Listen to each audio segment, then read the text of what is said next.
In the 21st century, we have the resources and technology to provide healthcare for all. However, did you know that in 2021, about 4.5 billion people around the world, which is more than half of the world's population, were not fully covered by essential healthcare services? According to the World Health Organization, this number will continue to rise despite global improvements in technology. It is estimated that by 2030, up to 5 billion people will be unable to access healthcare. The Universal Health Coverage Index is a unitless scale from 0 to 100 that measures the coverage of essential health services in each country. According to the index, there was an increase from 45 to 65 index points between 2000 and 2015. However, recent progress in increasing coverage has declined significantly. The index has only risen 3 index points between 2015 and 2019. Since then, progress has stagnated. So, why are people lacking access to healthcare? The first and foremost reason is the cost of it. According to the World Health Organization, catastrophic out-of-pocket health spending is defined as exceeding 10% of a household budget.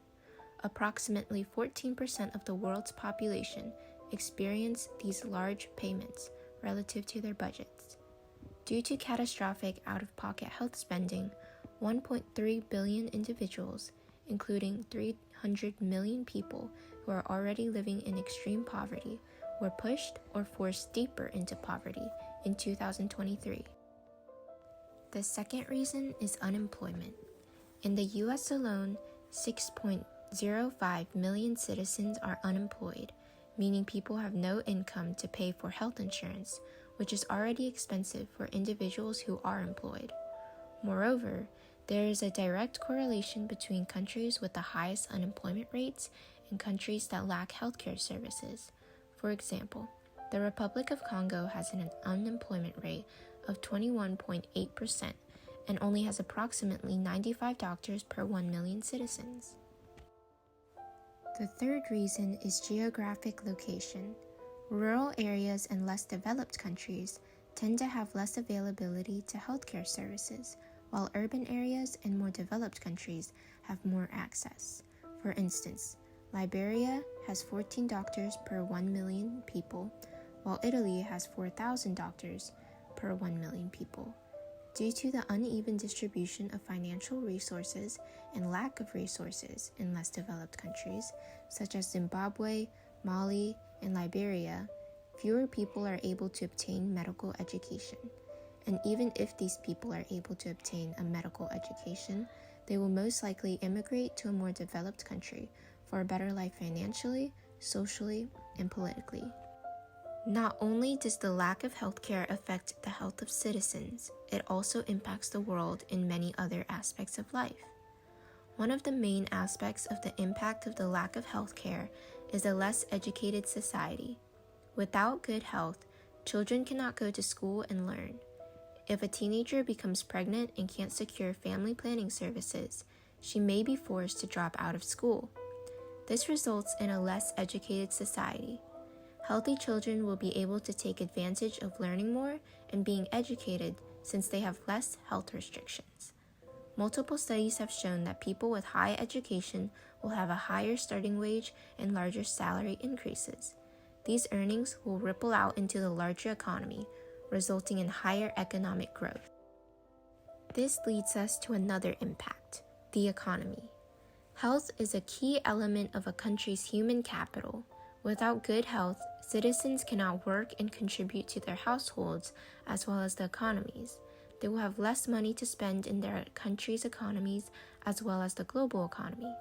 According to an April 2012 report from the Institute of Medicine, the indirect costs related to preventable chronic diseases, worker productivity, as well as the fiscal drag on the United States economic output could exceed $1 trillion per year. Healthcare is also a predominant topic in the political world. For instance, according to a January 2019 poll from the Pew Research Center, 69% of Americans stated that reducing healthcare costs should be a top priority for Congress and President Donald Trump. The reduced costs would allow for more Americans to be able to access healthcare. In South Asia, health ministries are trying to increase access to healthcare through action on financing, governance, and human resources. These health resources are directed towards impoverished citizens. Luckily, though, there are current programs and acts to help alleviate this issue in Europe, North America, and Asia. Most European countries have accomplished providing health coverage for the majority of their citizens. For instance, the United Kingdom has accomplished this through a highly centralized system named the Beveridge model, in which the government pays for the service via taxation, meaning that the service is free for everyone. The quality of care is also regulated by the National Health Service, since many, but not all clinics and hospitals, are owned by the government. Services that are not government-owned have their charges regulated by the NHS. While that is just one example, there are many more. Other European countries make it mandatory for their citizens to have a health insurance plan, or else they receive a fine. In North America, Canada is increasing health funding by $196.1 billion over 10 years and enacting the Canada Health Act.